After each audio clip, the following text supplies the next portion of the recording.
What's going on, YouTube modeling community? Papa here at West Georgia Rods and Customs. Welcome back to the channel. Welcome back to the JR Salvinos and Wes's Model Car Corner build.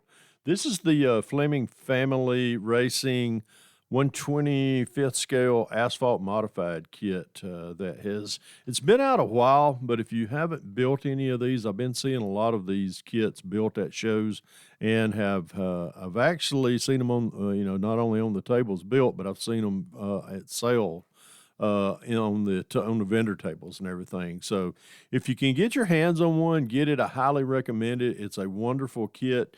It's new tooling, so it goes together very well. That's some of the comments that I have heard at recent model shows and talking with a lot of people that have either built it or are in the process of building it, and just how not only how well detailed they are, but as far as the tolerances on the bill, there's no flash on these at all.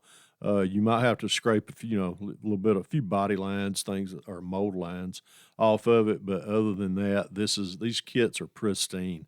Uh, I have as earlier, when I started when I started this build, I highly recommended everyone going to Clay Kemp's channel and watching his tutorial. It's a two-part series of how to build these open wheel modifieds, and wonderful. It's a his turns out to be a beautiful build, and not only that, he shows you tips, gives you advice on how to get as far as building the frame, getting it ready for paint, and other tips as far as building as far as putting the transmission in first, how to build, glue up and build up the rear end as far as this interchangeable rear end and everything. So the only fidgety parts of this, when I say fidgety, it's kind of tedious, are the front ends on this. So there's a lot, but the tolerances are very tight on these things, and they go together very well, and everything fits wonderfully. So, but take your time with it. Watch Clay's videos, two-part series on it. Watch the advices that he gives you as far as, on the assembly and on the final assemblies and things like that, and you'll have a wonderful looking model when you're finished. But I took some of the liberties that he advised, did some adaptations from his video, and changed up a few things on mine. But this is where we're at on mine. We've got everything painted up. We got all the interior in. We're getting ready to take this cross piece frame and get it tucked in here tonight, just like that. Still got to put the dash in, put the steering wheel in, which is we've got it right here. Everything's decaled up. Everything's painted. We got the gas tank assembly ready to go in. What else? We've got the tires. Let's talk about the tires that comes with this. These tires are wonderful, and the Hoosier decals come with them. But as far as any of the other tire lettering, like the directional arrow and the left, right, left, right rear, left front, that all come from a set of power slide tire detail decals that I picked up. These say set 2 on the back right here, if you can see that. One of the things that I do when I detail the tires, the first thing is, of course, I will take them out to the garage and sand them. I picked up this great little tool from a vendor at the Spartanburg, South Carolina show this January. And what all you do is you take this, as you can see, it's tapered. You slide your tire up on it, tighten that down. Of course, put this into your drill motor and tighten it down pretty tightly. Tighten this down with your hand.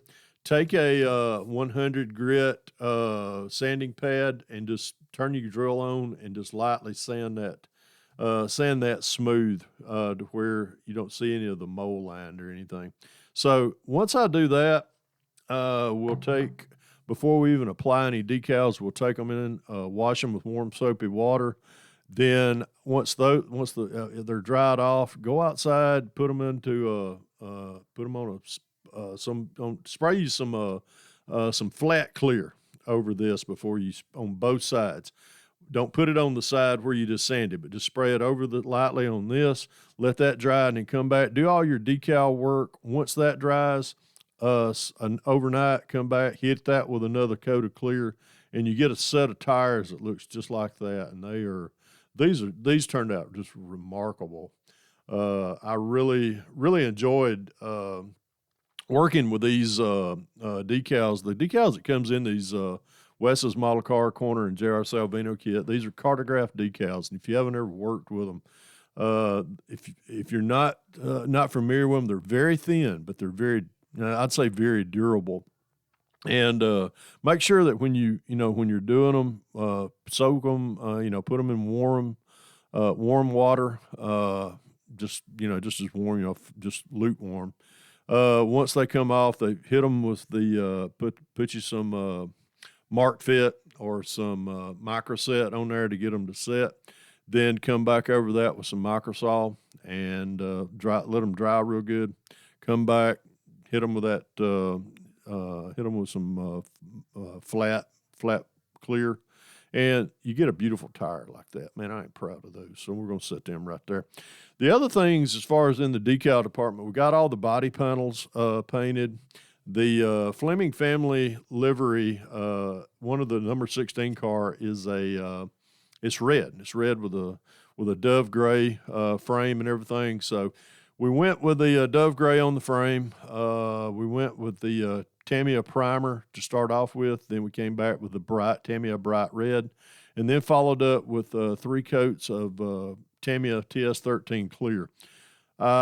Was going to use. I didn't have any 2K clear. I just had while I was building this, I was just like, well, I'll just spray it, do a rattle can job on it, and it turned out very well. Just goes to show you that you can do a wonderful paint job with a rattle can as long as you follow instructions. And some of the people, when they ask me, Pappy, how do you get a good paint job out of a rattle can? Stick with what brought you to the dance. When I say that, make sure it's all like I spray all Tamiya rattle can. I mean, from the primer to the base color to the clear. So that way I know that when I'm finished, I get a shiny finish out of this. And then once I let the clear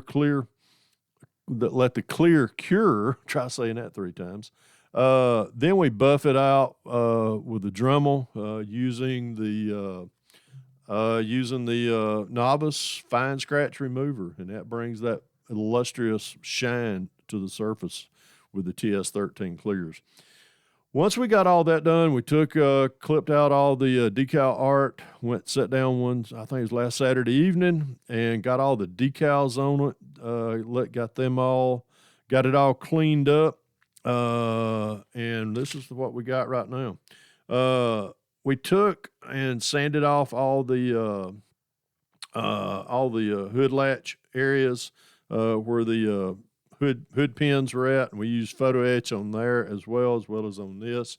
We also opened up the radiator grill opening right here, and used just some detail mesh in there, which you can kind of see that pretty good, and it gives that a really good look. But all the decals are on. The other thing, as far as aftermarket stuff that we're going to be utilizing on this, we took some of the Protect hoses, put them over the hoses that come in the kit, the styrene hoses. We're going to take the fittings, put them over the top of that, and give that a good look. Maybe that'll give that a good look on as far as on the engine itself. But we're getting ready to wrap this thing up. Hopefully it will be at the hopefully we'll have it at AtlantaCon this weekend, March the 16th. If not, I will finish it. If it's not this weekend, I'll finish it in time to bring it over to Anniston, Alabama, to the Phantom Flashers show in April. So be looking for it this weekend. If it's not with me, it didn't get finished. But really do appreciate all my new subscribers that I've picked up, as well as all of my old-time subscribers that has put up with me for quite some time. And I really do appreciate y'all. I appreciate each and every one of you. Well, folks, hope y'all have enjoyed following along with this. Won't be too long. We'll be dropping a final video on this. And like I always say, if you can dream it, build it. God bless y'all. Pappy out of here.